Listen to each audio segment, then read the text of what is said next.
السلام علیکم ناظرین، خبر اور حقائق کے ساتھ میں ہوں عمر خطاب۔ پاکستان سمیت دنیا بھر میں یوم مزدور، صدر اور وزیر اعظم کا اظہار یکجہتی۔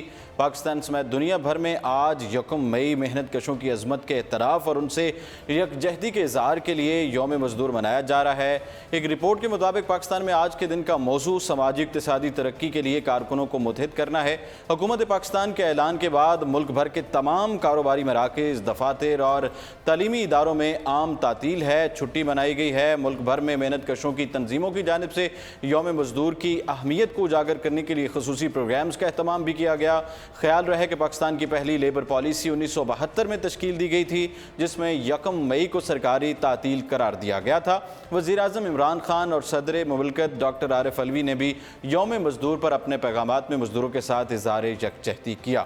اس پر بات کرنے کے لیے ابھی ہمیں جوائن کیا ہے ارسلان فاروق صاحب، اینکر پرسن اور تجزیہ کار ہمارے ساتھ موجود۔ السلام علیکم جی وعلیکم السلام صاحب۔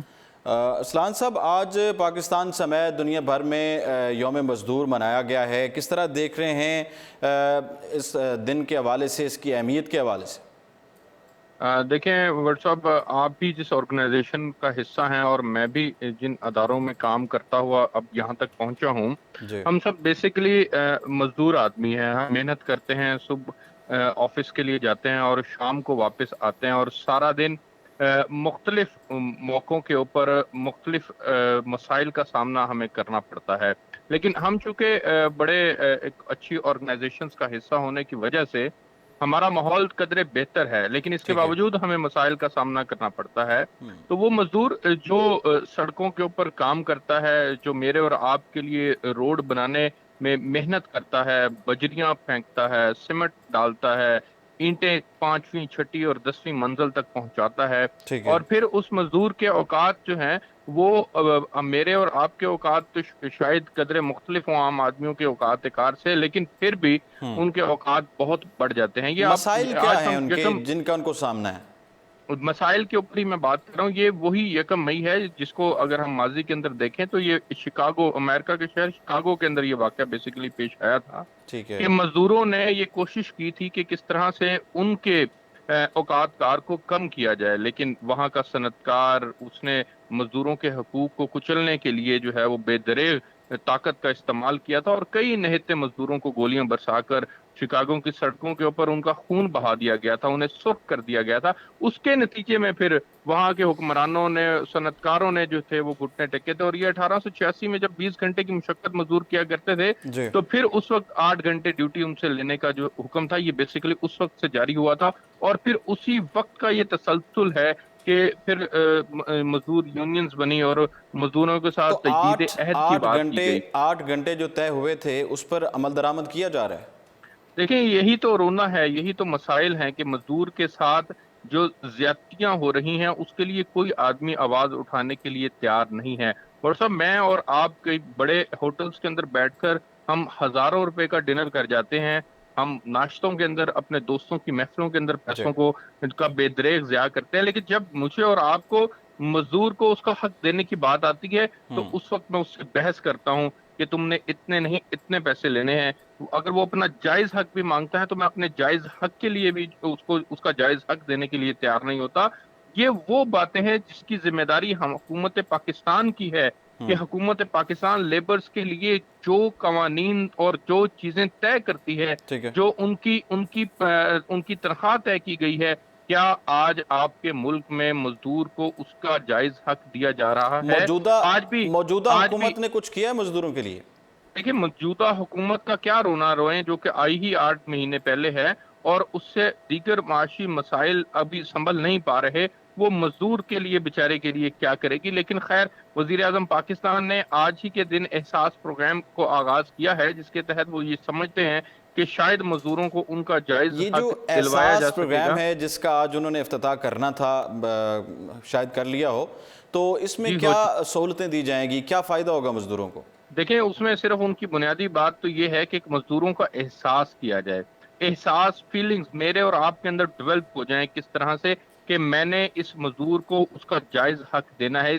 اس کے اوپر پہلے بھی وزیر اعظم عمران خان صاحب نے کچھ دن پہلے بھی ٹھیک ہے. کنونشن سینٹر اسلام آباد کے اندر تھوڑی سی بات کی تھی انہوں نے کہ وہ ایک احساس کے نام سے وزارت قائم کرنے جا رہے ہیں جس کے ذریعے سے وہ یہ طے کرنے کی کوشش کریں گے کہ ہم نے ان غریبوں کو ان کا حق دینا ہے جن کے گھر میں 2 وقت کی روٹی نہیں ہوتی, جن کے ٹھیک ہے. بچے سکول جانے کے لیے فیسوں کی وجہ سے تنگ ہوتے ہیں اور وہ سکول کو چھوڑ کر پھر مزدوری کرنے کے اوپر لگ جاتے ہیں. دیکھیں واٹس صاحب, اس کو صرف پاکستان کے کانٹیکسٹ میں دیکھنے کی بات نہیں ہے. جی مزدور وہ طبقہ ہے جو پوری دنیا کے اندر پایا جاتا ہے اور پوری دنیا کا عالمی امن جو ہے جی وہ اس مزدور کے ساتھ جڑا ہوا ہے. یہ ٹھیک میں ہے. بڑی اہم بات کر رہا ہوں کہ اگر انسان خود مطمئن ہو اپنی ذات کے اعتبار سے, اس کو زندگی کی تمام سہولیات میسر ہو, ٹھیک ہے. تو وہ پھر کوشاں ہوتا ہے ملک کی ترقی میں اپنا ملک کردار ادا کرنے کے لیے. ہوں وہ پھر کوشاں ہوتا ہے کہ کس طرح سے وہ سب کو ساتھ لے کے چلے, لیکن اگر مطلب اس کو کی اپنے گھر میں 2 وقت کی روٹی نہ مل رہی ہو. ارسلان صاحب پوری ہوں گی, پھر ہی وہ کچھ سوچے گا ترقی کے حوالے سے یا ملک کے حوالے سے یا کسی اور کے حوالے سے.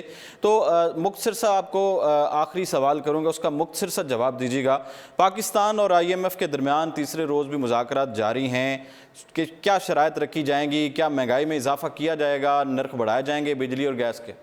دیکھیں IMF کی شرائط کے اوپر تو اس حکومت نے بہت پہلے گھٹنے ٹیک دیے تھے اور انہیں گھٹنے ٹیکنے کی ایک کا یہ تسلسل تھا کہ ڈالر کی قدر کو بڑھایا گیا, پیسے کی قدر کو کم کیا گیا, بجلی کی قیمتوں میں اضافہ کیا گیا, گیس کی قیمتوں کو 150% تک بڑھا دیا گیا.